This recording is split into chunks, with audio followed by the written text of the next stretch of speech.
નર્મદ સાહિત્ય સભાના ઉપક્રમમાં રમેશ આચાર્ય વિશે આપણે બકુલેશ દેસાઈ વાત કરે એવું ઈચ્છે. બકુલેશ દેસાઈને આ શહેર ગઝલકાર તરીકે જાણે છે અને તે ઉપરાંત હાસ્યમાં પણ છેલ્લા કેટલીક વખતથી જે રીતે તેઓ કામ કરે છે, નાના માર્મિક નિબંધો લખે છે, થોડી વિલક્ષણતાઓ વ્યક્તિની પકડતા તેઓ જે રીતે લખે છે તેમાં રહેલો મર્મ તે પણ હસાવે છે. અને ગુજરાતી સાહિત્યની સુરતમાં જે કંઈ પ્રવૃત્તિ થતી રહી છે એની અંદર છેલ્લા 5 દાયકામાં તેઓ નિયમિત તમને ગમે ત્યાં તમને જોવા મળે. એટલે સુરતની જે પરંપરા છે તેની અંદર જે આપણે કેટલાકને સતત યાદ કરીએ તેની અંદર બકુલેશભાઈ પણ હોય. તો બકુલેશભાઈ તો રમેશ આચાર્યના હું માનું છું કે સારા એવા મિત્ર પણ હતા. તો તેઓ થોડી વાત કરે. મિત્રો, આ શ્રદ્ધાંજલિ સભાના આયોજકો, ખાસ કરીને નર્મદ સાહિત્ય સભા અને એમના પ્રમુખશ્રી અને મંત્રીશ્રી અને અન્ય હોદ્દેદારો, અન્ય કોઈક સંસ્થાના હોય તો તેઓ, મોવડીઓ અને સ્નેહી રસિકજનો, રમેશ આચાર્ય વિશે આપણે કેટલીક વાર એવું બને છે કે પ્રારંભિક માહિતીઓ ન હોય, એટલે પ્રારંભિક માહિતી આપું તો એ જરાક લાંબુ થાય એવો ભય છે. પણ આપણા ફેસબુક વગેરેનું શું કહેવું છે કે કોઈ સારી વસ્તુ શોધીએ તો એ મળે જ છે. જિજ્ઞાસા થાય કોઈ સારી વસ્તુની તો એ સંતોષાય જ છે. જેમ કે રમેશ આચાર્યના જીવન વિશે, એણે કરેલી કાવ્ય પ્રવૃત્તિઓ વિશે આપણે જાણવું હોય તો એમાં મળે જ. પણ આ શ્રદ્ધાંજલિ સભા છે એટલે એમને એમના કામ માટે આપણે યાદ કરીએ છીએ અને એ અંગે થોડું મને જે કંઈ ખબર છે એ કહેવા હું પ્રયત્ન કરીશ. તો સુરેન્દ્રનગર, વઢવાણ, લીંબડી, પેલો વઢવાણનો કેમ્પ, આ બધું એક શ્વાસે બોલી જવાય અને એ બધા નજીક નજીકના વિસ્તારો છે. એની અંદર આ કવિ જન્મ્યા અને ઉછર્યા. ઉછર્યા માટે એમણે એમ લખેલું છે કે કોઈ વગડાઓ વનસ્પતિ ઉગે એમ હું મોટો થયો અને કહેવાય એમ કે જાણે ઉછેર થયો. એના પિતા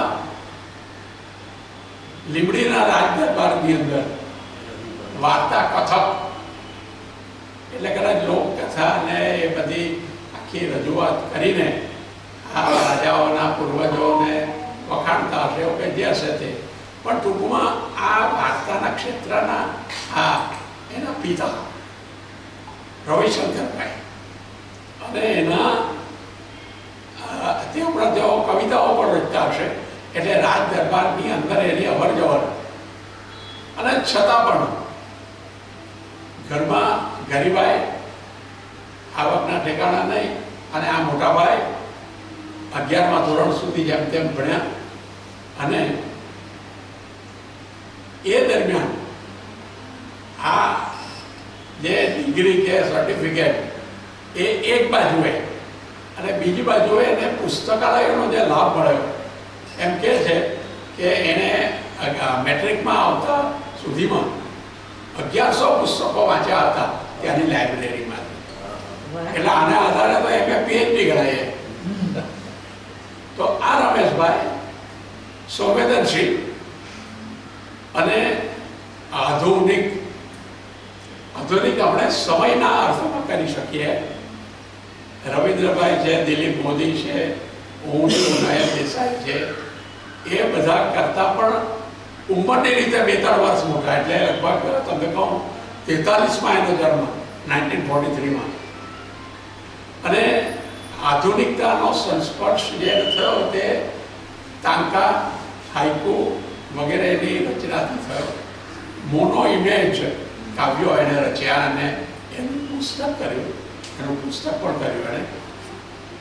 અને બરોબર સંવેદનશીલ હોવાને કારણે જે કચડાયેલા ગરીબ લોકો એના લગતા કાવ્યો પાથરણા વાળો એમ કરીને એમાં છે. એ ઉપરાંત મારા તમારા જેવા લોકો કે ગુસ્સો આવે તો કદાચ કોઈ ચર્ચાપત્ર લખીને બેસી જાય, અથવા કંઈ આવી રીતે બેઠેલા હોય ને કંઈ ઉકળાટ કરે કે આ શું ચાલી રહ્યું છે.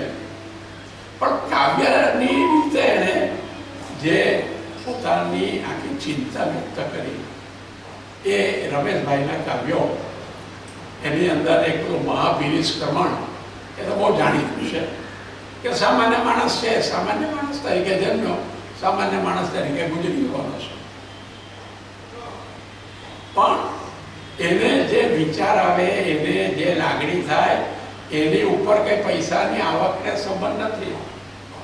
એટલે એણે આ રીતે સામાન્ય માણસની વાત કે જાણે આ નિર્ણય કરું, પેલો નિર્ણય કરું, આ કરું, પેલું કરું.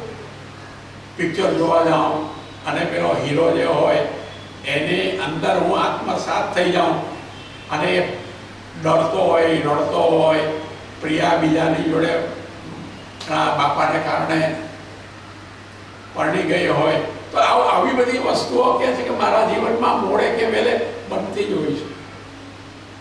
એટલે માર્મિક રીતે પણ સંયત ભાષાની અંદર એણે અછાંદસ કાવ્ય લખ્યા. મેં ઈચ્છાઓને સુકાવવા મૂકી છે, આવું એક કાવ્ય સંગ્રહનો શીર્ષક છે.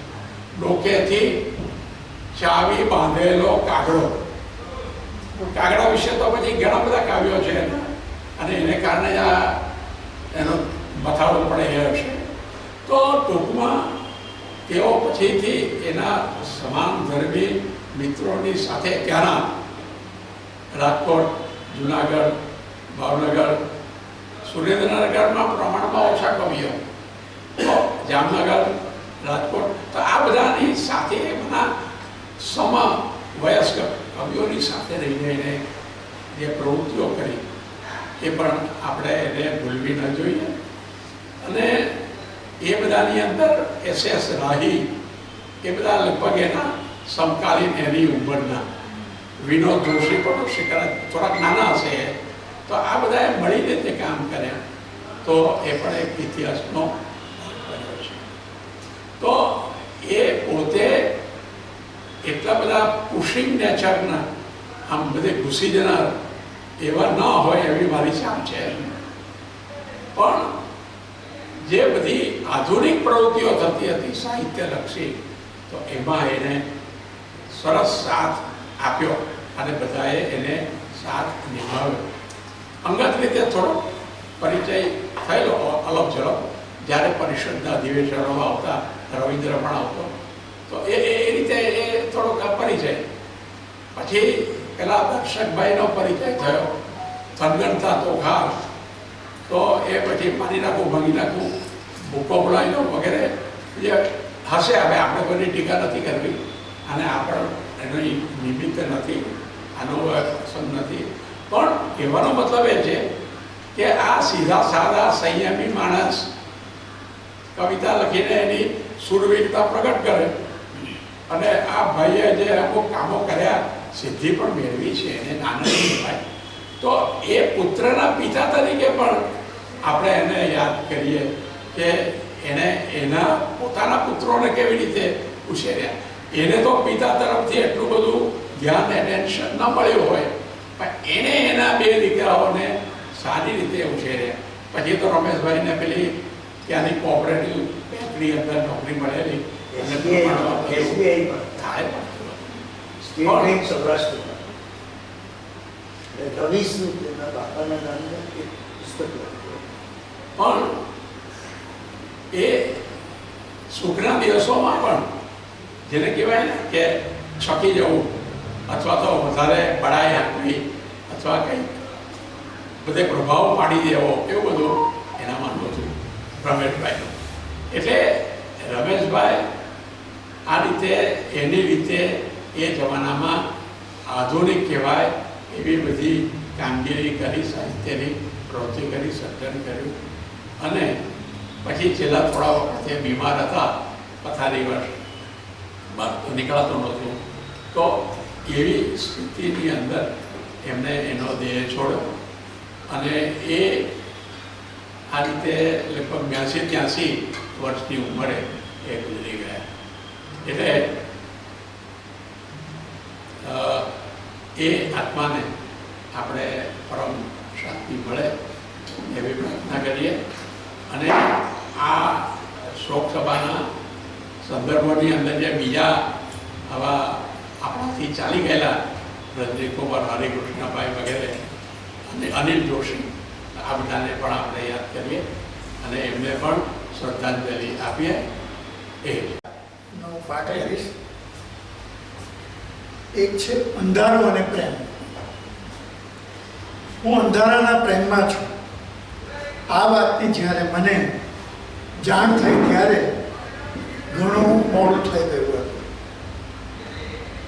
પ્રથમ દ્રષ્ટિનો પ્રેમ કહી શકાય. મારી બાએ રૂની વાતથી પાડેલી મેસનું મને પ્રથમ આંજણ કર્યું ત્યારે એની શરૂઆત થઈ. કપાળના ખૂણે મેષનું ટપકું કર્યું ત્યારે મારો અંધારા સાથેનો પ્રેમ આગળ વધ્યો. બાળપણમાં પાછળથી આવી મારા મિત્રે મારી આંખ દાબી હતી અને થોડા વર્ષો પછી મારી પ્રેમિકાએ તેનું પુનરાવર્તન કર્યું ત્યારે બેમાંથી કયું અંધારું વધારે ગાઢ હતું એ હું આજે પણ નક્કી કરી શકતો નથી. અને એ પણ નક્કી કરી શકતો નથી કે એ હાથ અંધારાના હતા કે પ્રેમના.